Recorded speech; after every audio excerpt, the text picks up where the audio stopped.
juice. Everything she says is truth. If you don't know, now you know. All you ever gotta say is heard that, heard that, heard that, heard that, heard that. Look, all you ever gotta say. What's up, Heard That Nation, listening in the United States and around the world. You are listening now to the Heard That with Marisa Tigney podcast. If you're watching on YouTube, hit that subscribe button because you want to be in the know of who the guests and all kinds of details that are happening on the show. Like today, hi, child, what can this woman not do? She is the recent winner. She laughing, but I'm serious. She's the recent winner of Sprite Ebony's Next Power Creator.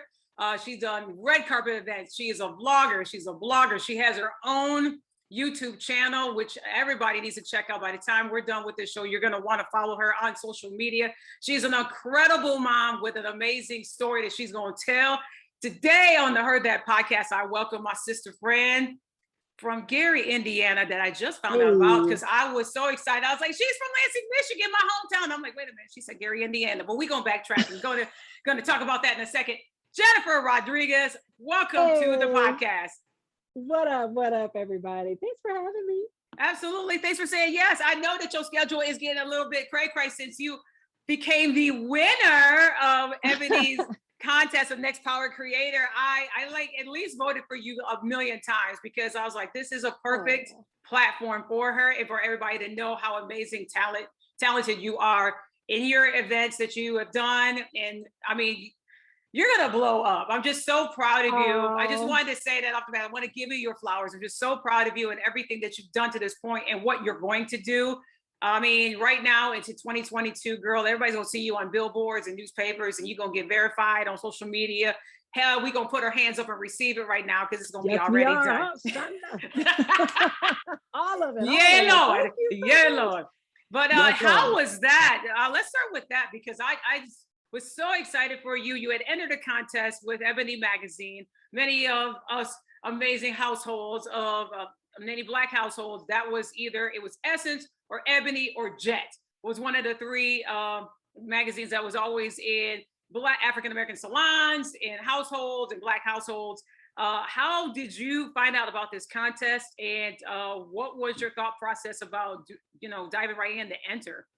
Woo, girl, man, that whole process was amazing. I actually, first of all, I grew up watching, not watching, but reading Ebony and Jet magazine. Mm-hmm. Like if you read my story about it or watched any of the videos from the contest, grew up in Gary, Indiana, and I really grew up there. I lived there until I was about 5 years old, but that was always home for me because that's where I had the pulse of what was going on in the Black community and where I felt the most connected with just my family members. My mom and dad's side are from Gary. So I grew up reading Ebony, Fashion Fair, learning all about that, the beauty of the week, with Jet magazine, all up in that. But I still follow Ebony magazine on the socials, just stay connected with what they're doing. And my sister just so happened to see that they were looking for the Next Power Creator. And so she tagged me in it and I wasn't 100% sure what that meant. I was like, okay, this is Ebony magazine. I know what they are, but I wonder what they're doing with this, like what this is all about. So I kind of like brushed it off at first, but then she tagged me in it again. And she was like, no, for real, like you need to go for this. I have a good feeling about this.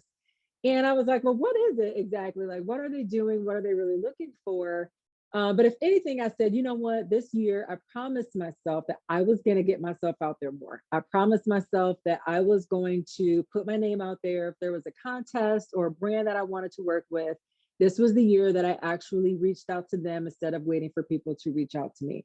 So I said, if anything, I'm just going to enter the contest, let them know who I am. And if it's a great fit for this, then that's great. If it's not a good fit, then at least they know my name and they know who I am and what I do. So I just created the best 3-minute video that I could, explaining who I was, what Ebony meant to me, and really just tried to embody like an all-around content creator and not necessarily one thing. So I just focused on the editing and my presentation and, my storytelling, and shared a little bit about my YouTube channel and what I do and how I've been evolving that. So from there, they chose a top 10. I made the top 10 and I was really surprised because they had a ton of entries. So with the top 10, you had to get people to vote for you. And I was nervous about that. Really? I was like, really? Yeah, because I knew I had a good, strong community, but I don't have the biggest following. And from the other people that I saw, they had like much bigger followers than me as far as Instagram followers and maybe other platforms. And they also had a lot of like commentating experience or maybe even TV show experience. So I was like, oh crap, they're going to be a shoe-in for this. Right. So they had plenty of people saying, oh yeah, you're the best woman, or you're the best female, or you're the best one. And I was like, dang, like let me not pay attention to the noise and what everyone else is doing, and let me just focus on me and do me. So I just put it out there and let people know that, you know, I was going for it. And y'all, my community showed up. That's right. And showed out. Ebony told us later, like, make sure you thank the people who voted for you. Like you, Marissa, like, thank you for voting every single day, because that's what counted. They said, we want people that we know that if we were to take this further, that people would watch and pay attention to. So they showed up and showed out. I made the top 6. And when I tell you, I had to create another video after that. We found out who made top 6 on a Friday. The video was due Monday. Yeah, explain to everybody, once you got to the top 6, what you had to do, because you was excited, okay, like, yeah, your girl made the top 10, and then all of a sudden you got from 10 to 6. And then they kind of flipped the script on you, what you needed to do to be like announce the winner. So explain to everybody what you had to do. Yo, when they flipped the script, they flipped it like 2-3 times. I was like, what? So we had to create a 3 to 5 minute video showcasing our talent. And the video was going to be on display for celebrity judges to look at and judge us and choose 2 winners live on ebony.com. And who was a celebrity and who's the celebrity judges? At the time, I didn't know who the celebrity judges were, but they ended up being Lisa Ray McCoy. Legendary actress, for y'all that don't know. Legendary actress, yes. Tanika Ray. The queen of red carpet, and she is huge, especially about diversity issues. She is amazing. She's huge, and she's a mama. When I found out like who was actually judging, I was like, oh my gosh, I love her. She's so amazing. And then, oh my gosh, Norman Nixon. Yep, who is the son of Debbie Allen. That's right. The queen herself of dance and all things directorial. And of course, she is, you know, behind the scenes on Grey's Anatomy. Just want to throw that in there. One of my favorite shows. Yeah, legend. I mean, since Janet Jackson, since, you know, all the choreography stuff, because I'm a dancer too. Yes. I was like, what? Yeah. Like, what? Norman? Okay, so Norman Nixon Jr., I think that's his name, Norman Nixon Jr., was the other judge. And we had 3 days to come up with this video. And mind you, I was on vacation. I was in Colorado visiting my little sister, and it was my niece's first birthday. I had my daughter with me. I got my whole family there. So thankfully, they were all just really good sports and sharing their time with me, because I really needed to do an excellent job with this video. Like I needed, that 3-minute video was like, I thought that was probably the best I could do with 3 minutes. I was like, heck no, I gotta like exceed that with there being celebrity judges. So my sister hooked me up with an awesome virtual interview so I could showcase my virtual interviewing skills. My parents were my red carpet, quote unquote, interview, just so that I could pretend and do a mock interview. My brother-in-law let me use his mic and his equipment, you know, just so that I could really showcase that talent. So it was a really good family effort. Of course, I had to edit it all. But it was a good family effort to make sure I really, really had a strong video. And it worked, because I ended up in the top 2 and won the contest. So I was just so thankful to see what it all really became. I probably didn't find out until I was in the top 10 that I was going to be on the red carpet for the Ebony Power 100. I was like, wait, what? I have to win. Now I gotta go. I know that it took you a moment when they announced your name.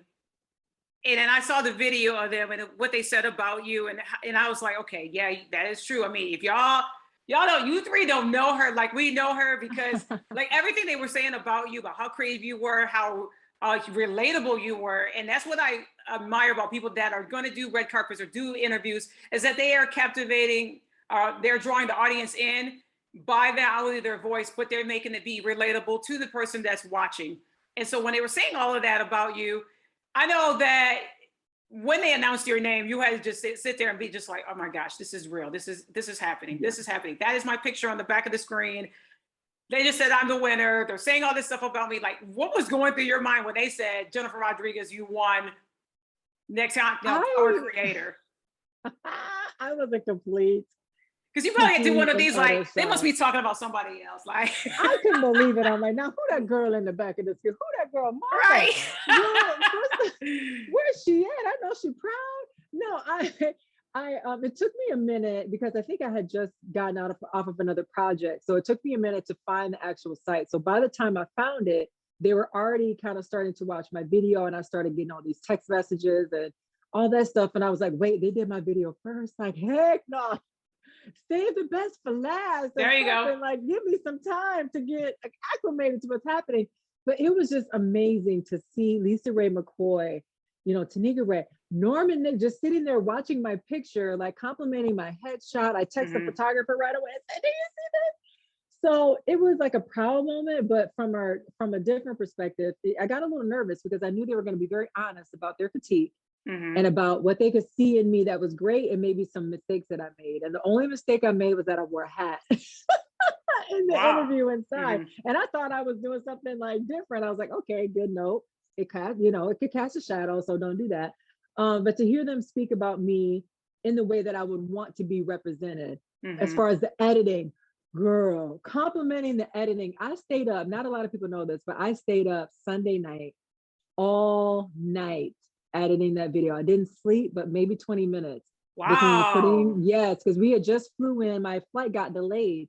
So I just flew in from Colorado, literally that night. I got in at like 10:30, 11 o'clock. Stayed up with my daughter, got her situated. And I said, okay, call time for hair and makeup is at 1 o'clock in the morning because I got to do this and I got to finish this video. So I shot all night, anything that needed to be shot. I edited all night and then I put it in. As soon as I got home from work that day. So it was literally that's incredible. Crazy experience. So I was kind of like hallucinating at the same time while watching my video. Yeah. I'm tired, child. But it really brought full circle just all the hard work I put into that. And for me, it was like, well, from here on out, the hard work can't stop because I know if they expect it here and virtually, I got to bring it in person at the gala. So yeah, and then it was a good experience. And then you get flown out to LA. Like this was like quick time. Like you threw a video up, you thanked everybody. You was like still, okay, I'm celebrating, but at the same time, I know you was processing like, okay, I got to pack a bag. I got to get, my daughter situated. I'm flying out to LA. And so you get to LA, you touch down in LA and tell us how that whole entire amazing experience was. Because let me tell y'all something that are following her. She looks stunning. Whoever did your makeup, whoever did your hair, whoever, put your dress together, like they put your fit together. And the person that you were on the carpet with, and both of y'all were co-hosts. I mean, number one, that was a perfect match. Both of you all like fed off of each other's energy and the questions and everything else, like the little bits and pieces that I saw online as well as on Ebony's site. I mean, they couldn't have picked two people that better fit each other to do what y'all did on the red carpet. So you get to LA and then what happens? So insane. So I get into, actually, I got to back up just a little bit. I get into Washington. I had a connecting flight in Washington. And at first I was like, why am I going to Washington first? I wasn't complaining, but it was just like, that's interesting. Yeah. So I get into Washington and we get this text that me and Jonathan, who was my co-host, who also won. Shout out to Jonathan. We were on the same, shout out to Jonathan. He's doing his thing, y'all. We were on the same connecting flight. And so I'm sitting there like on my phone, reading this text message. I'm like, oh crap. I'm looking around because everybody has their mask on. I'm like, who is Jonathan? Where is he? Like, is he taller than me, shorter than me? Like, what's the dynamic gonna be? Is he gonna be nice to me? Because he had a lot more, I would say, like media and TV experience than I have. And so I see this tall guy standing across the room and I keep looking at him and he would look away and then he would look at me and I would look away. So it was like this weird, like nervous energy at first. But then I text him and I'm like, are you the one wearing sunglasses inside of a building? Are you being Hollywood right now? And he looks up, he goes, girl, that's you.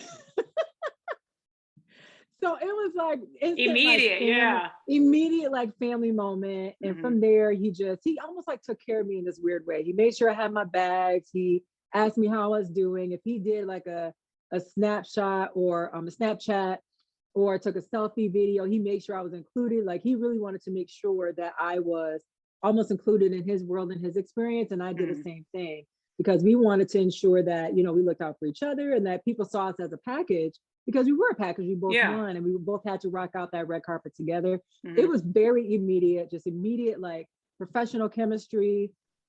Had a lot in common. He's Ethiopian and Nigerian, and I actually have Ethiopian in my background. So that was really cool. So it was immediate, like just really much, like very much fun, like brotherly love, like just really cool guy. So we get to LA, and the first thing we do, believe it or not, is we went to In-N-Out. Yes. Got in that Uber, got some good food. I was like, let me squeeze in this burger because I gotta get into this dress. So that's the last thing I'm gonna do. And we had to prepare for media training. We had media training with Lisa Ray McCoy. And this is all on my vlog. I did like a really quick vlog recap too, but we had some media training, good conversation with Lisa Ray McCoy. Met some Sprite people, which was awesome. Like right off the plane, like really had to barely take a nap, just get ready, get cute, and do that. After that, we got a chance to go to a pre-party for Ebony magazine, kind of gearing up for the Ebony 100. Met some of the team. They were all just really excited to meet us. And that was like a surreal experience because I'm like, oh my gosh, I'm at a VIP party in Beverly Hills. Like what? Like, what is this? You know, and it was really cool to see them. Cynthia Bailey was there, like literally ran into Cynthia so Bailey. great. And I'm like, this lady is gorgeous. And I've heard that about her, that like TV doesn't do justice. Like people that met her, that she's just doesn't do stunning justice. Like just body, face, hair, makeup, everything is just fabulous about her. So, but she was so nice. We just danced and had a really good time. And then the day of the gala, you know, we had hair and makeup. We had breakfast together, went to hair and makeup. And the ladies who did like my hair and makeup were absolutely amazing. One of them, I think, works for maybe Entertainment Tonight or something like that. So that was crazy. But just being there and having that experience, I just can be more thankful to Ebony Magazine for hooking that up for us, making sure that was available, especially for me, you know, as a woman. I thought about that. I was like, man, okay, I can have the best wig in the world, but this is red carpet, you know, for the Ebony Power 100. And I know that this footage is going to be seen by a lot of people. I want to look my best. So they provided the hair and makeup to make sure I look good. As far as my outfit, I had to make sure I had that packed. I brought that myself.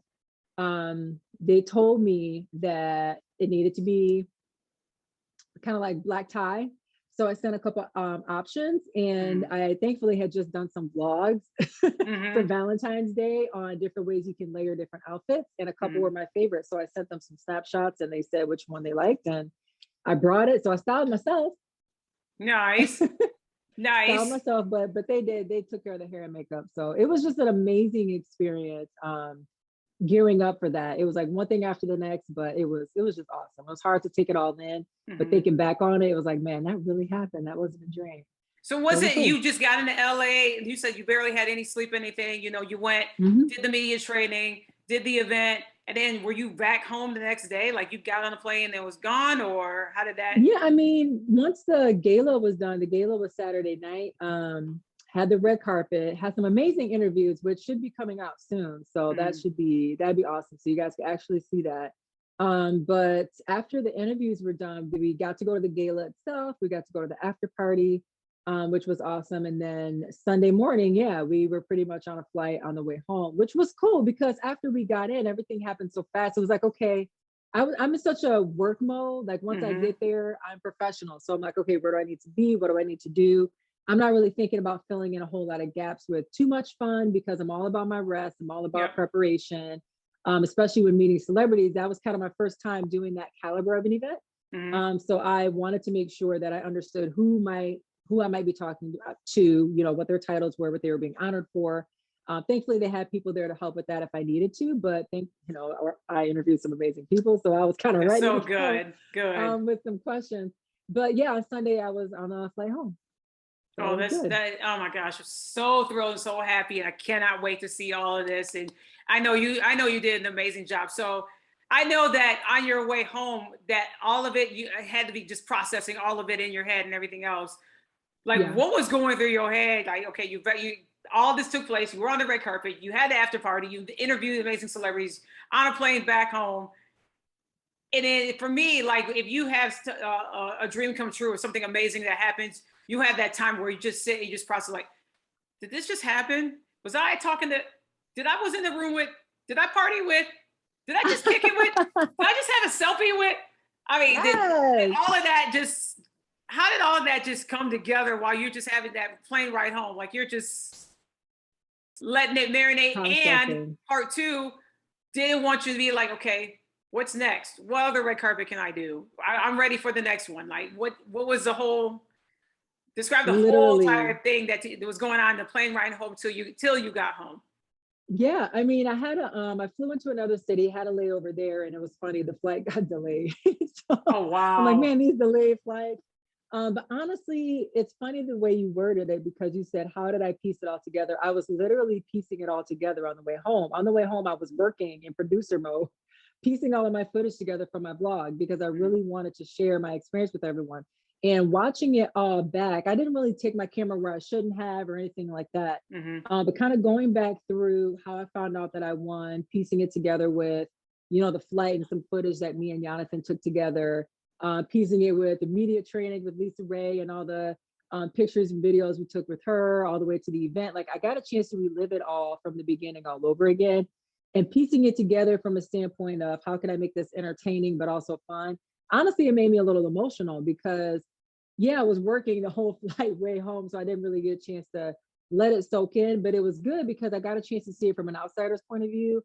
And that's when I really began to get really like just emotional and thankful. When you're in it, and when you've been through some of the things that I've been through this year, I almost had a little bit of imposter syndrome. There were times where Jonathan had to literally yank me out of it, be like, look, you belong here. You are going to do a great job.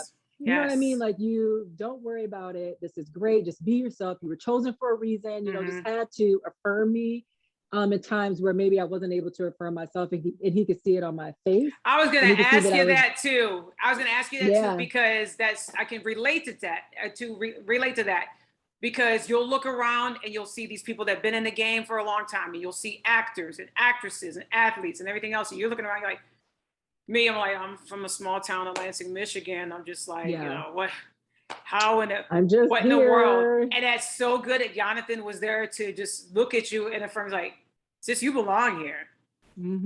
This is more than just a contest. Like, you belong here. And that's so powerful that someone right there to just look at you and say, you're here. Literally. And he was, again, with all of his experience, he honestly was, he said one of his favorite things that he was looking forward to, because I asked him, I said, are you ready? What are you looking forward to?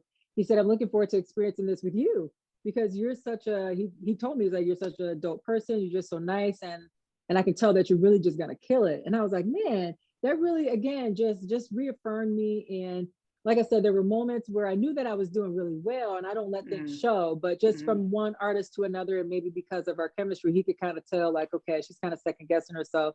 So there were times where I did have like imposter syndrome, because you are, like you said, looking around and I'm like, I haven't been at this caliber of an event before. There's plenty of people here that know how well interview is really doing and how they don't. Like, how are they going to relate to me? Am I asking the right questions? Am I doing the right thing? Am I representing Ebony and Sprite the way they want me to?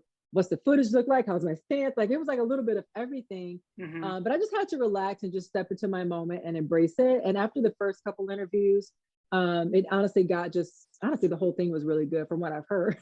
They were like, no, you did a really good job. That's so good. But for me, I felt like I just kind of stepped into my element, and I could definitely see that shift as I was editing and putting things together on the way home. And as I thought about it, I could see the shift kind of take place throughout the night, and I could literally see it on camera.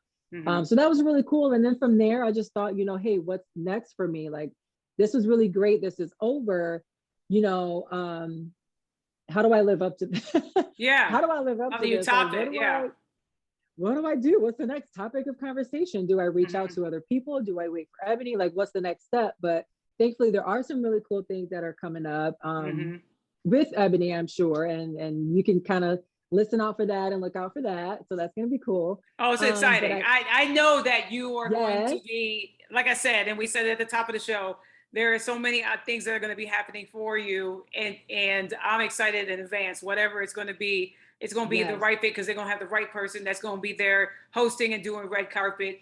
And your vlogs, let me tell you something right now, girl. I want the vlogs. Go, hold on, before you do, I got to shout out really, really quick. Go Speaking ahead. of what's next, I got to shout it out. If I don't, I might get in trouble. I might get a phone call. No, but I do have something really cool coming up this weekend. I don't know if that was a question or No, not. go ahead, please.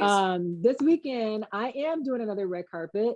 Yes, I am going to be at the, Madam Walker Legacy Center at the Walker Theater. Mike Epps is filming a Netflix comedy special. Mike Epps, shout out to Mike Epps. Hey, shout out to Mike Epps, shout out to Indy, Madam Walker Legacy Center. I will be there in the place on the red carpet, just bringing that good energy like I do. So I will be the red carpet host for the Friday night show and the Saturday night show. So that's really, really exciting to kind of get back on the red carpet and do my thing. And that ain't gonna be your last time on the red carpet. I'm excited for you. It will not. Yes. But your vlogs, girl, let me tell you something. Your vlogs, I tell you what, and those that are watching on YouTube, you can see how fantastic and beautiful she is, because she is a makeup artist and looks absolutely incredible. And she does these amazing videos on how to do makeup, because your girl still has, I'm still semi-makeup challenge, like putting on, applying it, especially eyeshadow and eyes and all of that stuff. But Jennifer does so well with makeup. She does well with hair. She does pieces and makes it look so natural, so elegant, so beautiful, and simple and easy. Like, it's not, 700 steps on how to, do your eyes and cheeks and your lips and your eyebrows and all that. It's very easy. But your vlogs, I say this, and people that I have reached out to behind the scenes that know you, either they know you personally and know your story, or they don't know you but feel related to you, because the journey that you have gone on the last several years, you're an amazing mother. Your daughter's absolutely stunning. But then life, throughout has thrown curveballs, and not many people want to talk about that. They will, be in front of the camera and their life seems like it's perfect and it's amazing behind the camera, and then the cameras get shut off and everything else, and their world is continuing to crumble and fall apart. You, on the other hand, while your world was shifted and kind of in a way fell apart, and then the bounce back and all that, you embraced all that and brought it to the camera so that you can see, hey, I'm not perfect. I had things that's going on. I'm now a single mom, was married, all of these shifts and different changes that I'm making. And the outpouring of support that you've gotten and the comments that I've seen people leave about that, saying, oh my gosh, thank you.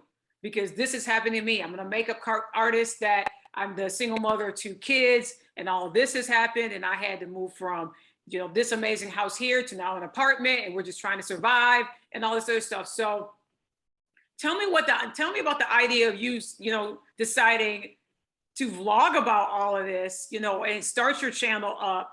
Because again, like, there'll be something like, okay, I want to deal with all of this in private. I don't want to bring it up to the screen. But I applaud you because it's relatable to so many people that watch your channel or watch you on Instagram. Yeah, I thank you for that.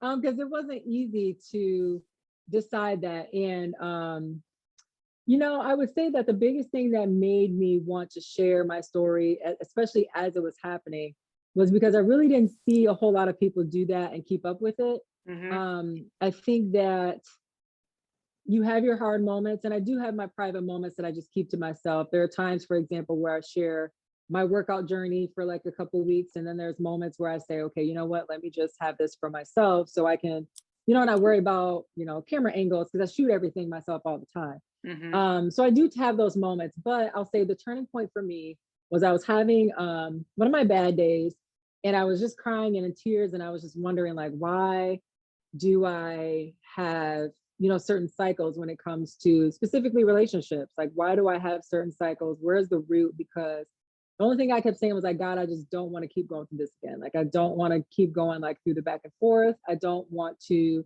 have it be hard to let go of anybody. Like, I want to be able to just release what's not for me and just be able to walk away and say, okay, that wasn't it, and just be able to move on.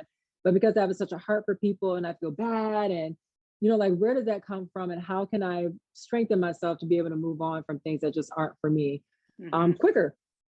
And I just thought about my relationship with my father and how He was kind of in and out of my life for the first few years. It was like he was consistent, but he had issues, and he tells the story all the time, so I don't mind sharing it. But he had issues with drugs and things like that that led my parents to be divorced for 5 years during my teen years, and then they got remarried in my late teen years. And that in of itself was a really big dynamic, to go from having, you know, your dad as your hero and kind of thinking that that's what love means, because he would say he loved me, but then he would leave and come back and leave and come back and never really be around, to then not having him around at all. Yeah. And not really seeing him for a minute, but then him and my parents kind of rekindling things, and he seeing that transformation with him was awesome.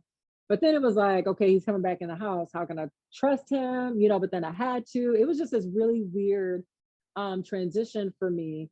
And just looking back at some of the cycles that I've had with relationships, I found myself even in that little girl sense, looking for her dad in different men. And also sometimes self-sabotaging relationships, because it's like, okay, this is almost too boring. You're almost too normal. You're almost too consistent. Where's that tug and pull that I'm used to from when I was little? So I took that mindset and that reflection, and I wrote a blog called Looking for Daddy, and just poured my heart out into it. I started my website. It's JennRodriguez.com. And that was my launching pad for my website, where I had my first like real vulnerable moment.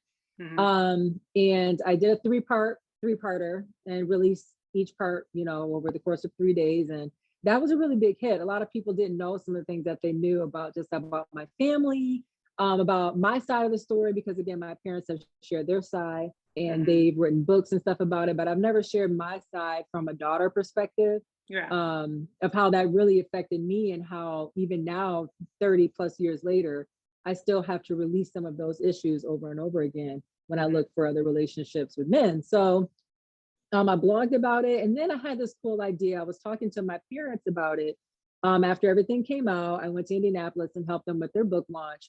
And I was a little nervous to talk to them about the blog, because some things they didn't know that I would put in there.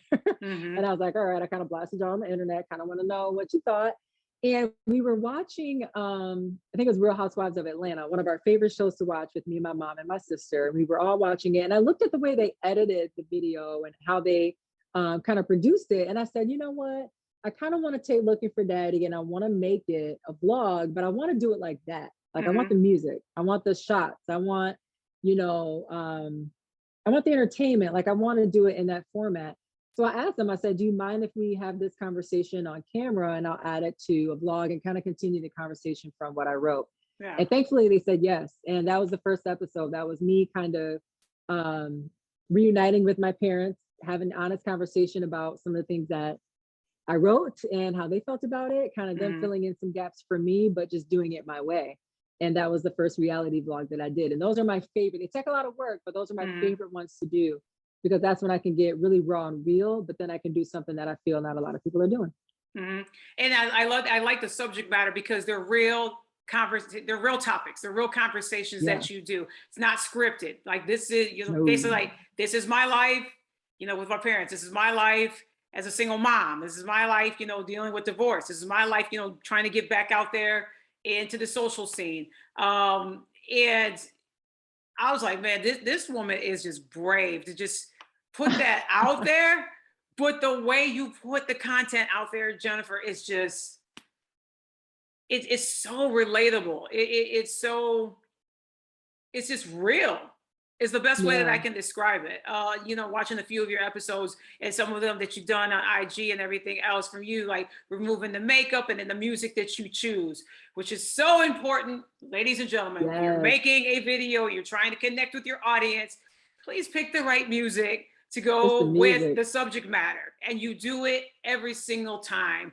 I mean, if you're talking about something serious and you're going through a situation in your life, I mean, it's time for Little John and the East Side Boys to be getting, you know, crunk in the video. when you're trying to relate. It ain't time to get crunk. Right. It's like, you got some stuff that you need to, you know, share from your heart and everything else. I mean, that'd be a time for when, you know, maybe, you know, pre-red carpet warm up, who knows? But I applaud you for that. What is the feedback that you've gotten from people through your blogs? Because I mean, you got a nice following on YouTube and people that, have followed you in your journey and, this recent contest and everything else. But when it comes to your vlogs and the subject matter, has any story or, somebody sent you a quick email or text saying, girl, thank you for talking about that, because that's exactly All the what I needed to time. hear.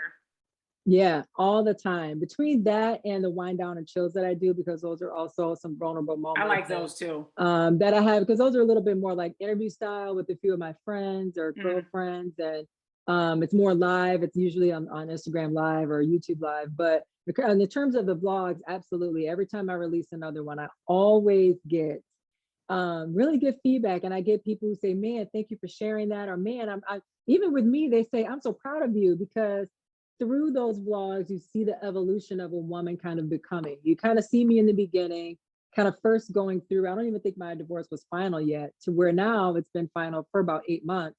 And there's a lot that I'm learning about myself, that I continue to learn about myself, about regaining confidence, co-parenting, redefining my friendships. People don't talk about things like that. When you get married or you're in a serious relationship and your friendships kind of shift from that relationship, when you have to kind of go back to needing them. Not that you didn't need them in your marriage, but you have your best friend, and sometimes you don't spend time with them like you used to. You miss some stuff when you recommit to being present and being consistent in your friends' lives. Not that you have to lose that, but again, it's different when you're married than when you're single. And you have other friends who might be going through some of the same things, and you guys are, having those conversations. And it was just, I always get good feedback about it. Mainly because, like you said, it is relatable, because I am being so real and honest, but I can also tell that they do appreciate the production value that I put into it. I'm using what I have. It may not always be the best. I'm using my phone. I'm using the one little camera I have. I've got one little light. I just got a ring light again.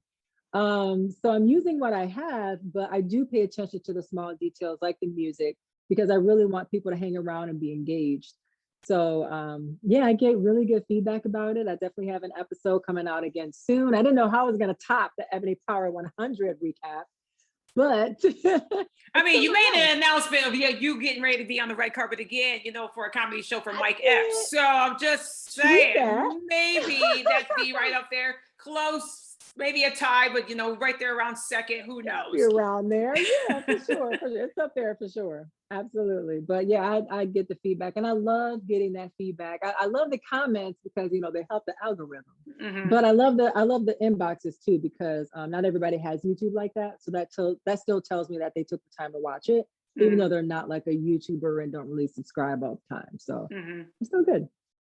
What's one that because you say you get so many comments in there, but what's one that always constantly sticks in your head that you're just like, okay, this is the right path that I'm going on, doing this vlogging, people are watching, and I'm getting this feedback, but there's got to be one or a couple, if whatever you feel comfortable sharing, that's just like, okay, then I'm doing the right thing here by getting these vlogs out, because this is helping some people. Absolutely. Man, I'll give you like a good 2 or 3. So one of them was from a childhood friend that I hadn't seen probably since Gary, Indiana. So that's 30 plus years. And she knows of my family's history in a way, and we've kind of stayed in touch, but we really weren't that, that close. But she texted me and she was like, whoa. She said, if you don't stay up on my business, I don't know. I was like, wow. What? But for me, that kind of told me that, and it was honestly, she sent me a snippet of what I said, and that one statement stood out. Every time we talk now, she said, that one thing still stands out to me, and I wish I remember what it was. But she said that one statement you said, I'm gonna maybe see if I can find it, but that one statement you said stood out to me. I'll never forget that, but you better stay out my business. But for me, that told me, wow, like she really took something that I said. It was very relatable to her, and her and I don't even talk. So I didn't know that was something that she was dealing with. So that kind of told me, okay, I'm on a path. My people might not always tell me, but they're seeing it, they're relating, and they're, understanding where I'm coming from. And it's helping them too. And she's someone who's like a pastor, she's a grief coach. So for me to like call something out, she was like, dang, like that was actually really good. That helped me. That's when I really knew. I was like, dang, for her, that's awesome. The other feedback that I've gotten, and it could be from a production value standpoint, but it's also from a relatable standpoint, a helpful standpoint, is my older sister, Christian. My older sister has been in PR and media since I can remember, since I can remember, probably her whole professional life for the most part. Right. So she understands how TV works, how media works, how she can spot and see things that other people can't, because she works with celebrities all the time. Mm-hmm. And for her to see my vlog, I remember there was one particular episode, the first one, she was like, girl, what is this? Like, what's a reality vlog? Is anybody else doing this? Like, you need to keep doing this. Right. But once it got around to about the third episode, sorry if you hear my phone, I thought I had it on mute. But once it got around to about the third episode, she was like, okay, no, for real, don't stop.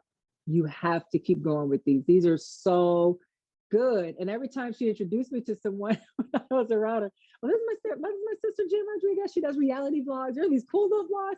And she started like telling her friends about them. And whether it's like a reality show, it's like, but it's better because there's no drama, there's no buzz, just real.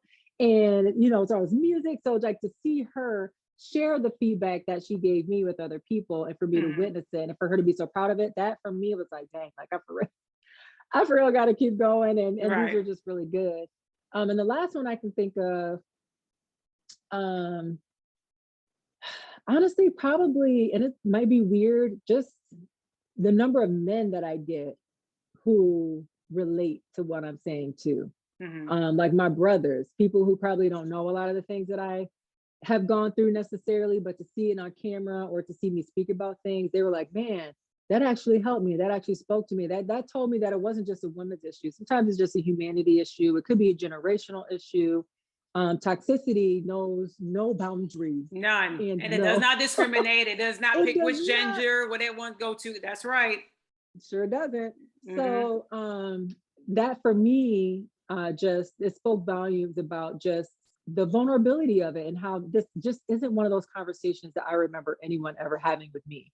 And I thought it was important for me to, first of all, make a time capsule for myself to be able to look back on and see my own evolution. And I can honestly say, when I look back at myself now, I'm like, man, I love the woman that I've become. I was going to ask you that next. If we close out 2021 and go into 2022, who is now Jennifer Rodriguez? Oh my goodness, that's a loaded question. But she is someone who just more confident. I'm someone who is finally, for the first time in my life that I can remember, I'm living life really on my own terms. And I'm living it unapologetically, like me, 100% wholeheartedly me. Everything that I have my hands on, just about everything, because, you know, sometimes there's things you just have to do that maybe you don't feel like doing or want to do, but it's the adulting thing to do. So you right. But just about everything that I have my hands on and things that I'm getting involved in with Ebony, my blog, my YouTube, my brand, it's the way that I want to do it. It's happening, and I feel supported. I feel uplifted. I feel loved. I feel embraced. But even when I don't feel all those things, I'm still doing it because it's what I want to do. And I'm at the point where I'm done asking for permission from a million other people of what I should do and waiting around for someone to tell me and give me direction. As long as God is guiding my steps, just like with that Ebony thing, he guided every single step I made with those videos. He gave me every idea. I have to give glory to God, because he gave me so different, just nuggets of ideas and things. And as I'm watching, oh, shift this, do that, or do that. Like, it almost felt like I was vibing with him the whole time. And as long as my life is that way, I know that there's nowhere that he can't take me that I won't be, you know, anywhere that he could take me that I won't be protected or that I won't succeed, because he's the ruler of it all. He's the ultimate producer for me. So for me, it's just having that confidence to trust that and not second guess it. As I head into 2022, I know exactly what I want to do with my brand and where I want it to go. And if I have to say no to things, I have to say no. And if that means saying yes, even though I'm a little more scared to say yes, sometimes I'm like, oh my gosh, this is too big. But God is like, no, this is not too big. This is for you. This is where I'm taking you. This is where I need you to be. This is for my glory. So that's where it's like, all right, I just got to step in it and trust that I belong there and let him do what he needs to do. God, I hope that answered the question. No, that did. And that was perfect. And that was good. Like, I'm like, cut, wrap, we're done here. That's it. He's good. He is This is so good. so good. Yes. I'm thankful. Jen is thankful, grateful. If I don't take another step in any other direction. I'm thankful and grateful for my life and what I have right now. I'm embracing and living every moment because you just never know when things might change. So the slow moments I'm embracing, because once they get busy, I'll be embracing those too, but I won't have as much time. I applaud you for balancing it. You got your daughter is now 6 or 7. She's 6, my baby girl. She's 6 years old. She's stunning, y'all. She's a star. Beautiful, amazing, just like her mom, which is absolutely incredible. And I'm so proud of you, Jenn, for what you're doing and where you're going and where the next ventures are going to take you. I'm just excited to follow the journey, and not just for me. I don't want to keep it to myself, but where can people follow you on social media? Well, you can follow me. You can keep up with me a lot of different places, but I do have my website, www.itsjennrodriguez.com. You can follow me on Instagram. It's Jenn Rodriguez, Jenn with 2 N's, by the way, Jenn Rodriguez. You can find me on YouTube, just my name again, Jenn with 2 N's, Jenn Rodriguez. You can find me on Facebook. It's Jenn Rodriguez. It's Jenn Rodriguez is kind of like my slogan, I would say. No, it just rolls off the tongue. It's Jenn Rodriguez. It does. You walk into the door. It's Jenn Rodriguez. Come through the drive-thru. Hey, girl, it's Jenn Rodriguez. Hey, you didn't know? It's Jenn Rodriguez. The only one that's a little different is Twitter. It's Jenn Beauty. Somebody else took It's Jenn Rodriguez. Release the name to who it belongs to. Okay. Right. But it's Jenn Beauty on Twitter. You can find me there too. So Twitter, Instagram, YouTube, Facebook. I'm usually just a little bit everywhere, but keep up with me, follow me, introduce yourself, reach out. I'm not shy in my DMs unless you're being disrespectful. Don't be disrespectful. I'm not shy. Don't be crazy. Don't be disrespectful. You'll just get nothing but a whole handful of prayer and some rejection. Lots of block. that too. Yes. A strong block hand. But yeah, so that's where you can follow your girl. Right. Jenn Rodriguez, thank you so much for coming to the Heard That podcast. You're welcome. My pleasure. Thank you. And thank you for all those that were watching and listening. And as I always end the show, take care and stay safe. We out of here, y'all.